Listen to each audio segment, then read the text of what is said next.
Quel outil utiliser? Moodle ou Teams? Commençons par un bref comparatif entre les deux outils. Moodle, pour sa part, est utilisé depuis longtemps et partout. Presque toutes les hautes écoles et universités disposent de cette plateforme. C'est une plateforme d'apprentissage en ligne et ce, dès sa création. Et elle est open source. Microsoft Teams, de son côté, est utilisé depuis seulement peu dans un cadre pédagogique. Initialement, c'était une plateforme de travail collaboratif et loin d'être open source, c'est un produit Microsoft. Quelles sont donc les qualités de chacune de ces plateformes et comment en tirer le meilleur parti?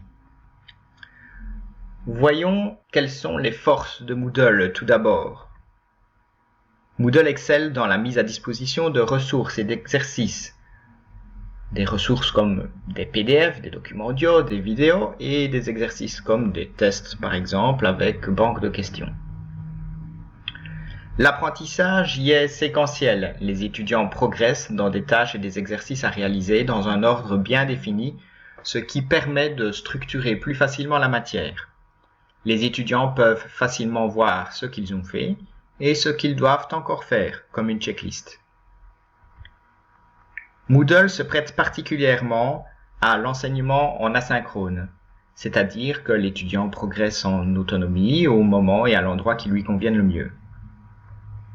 Les activités les plus adaptées à Moodle sont la mise à disposition de textes à lire, articles, extraits de romans, etc., de vidéos à regarder, documentaires, séminaires, de tests, QCM, questions ouvertes, calcul. Des activités d'écriture, dissertation, synthèse, ou encore une séquence de tâches à réaliser. Par exemple, un texte à lire, un résumé à écrire, un documentaire en relation à regarder et un test portant sur le dit documentaire. Des présentations interactives peuvent également être introduites dans Moodle, notamment avec l'utilisation du plugin H5P qui permet de disposer de vidéos interactives, scénarios avec embranchement, présentations interactives, cartes test, etc. Microsoft Teams à présent est adapté plutôt à des travaux collaboratifs. Il va fonctionner en mode continu, c'est-à-dire comme une boucle rétroactive sans réel début ni fin, sous forme d'échange.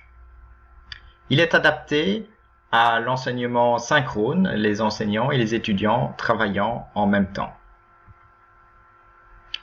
Les activités les plus adaptées à Teams sont les discussions, écrites, vidéo, voire mixtes, les documents à construire à plusieurs, les présentations vidéo de l'enseignant ou des étudiants, le travail de groupe et en groupe. Et donc, si on se base sur les 6 types d'activités d'apprentissage de la méthode de l'ABC Learning Design, en regroupant les activités discussion et collaboration, on a pour l'acquisition, c'est-à-dire lire, regarder, écouter, plutôt Moodle qui intervient. Pour les discussions collaboration, travail sur documents partagés, séminaires, conversations, là c'est Teams qui prend l'avantage.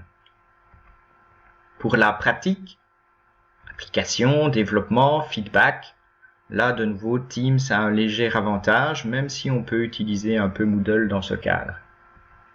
Pour les productions, différentes activités étant envisageables, par exemple la production d'un e-portfolio, la rédaction d'un article, une dissertation, une synthèse, une vidéo, Moodle et Teams peuvent être utilisés. Pour les enquêtes, la recherche, l'analyse, là c'est plutôt Moodle qui tire son épingle du jeu et on peut malgré tout utiliser un peu Teams dans ce contexte. En conclusion, ce sont 2 outils aux dynamiques différentes mais qui sont complémentaires. En outre, l'intégration est assez simple de l'un dans l'autre. Donc, si c'est possible, pourquoi ne pas utiliser les 2?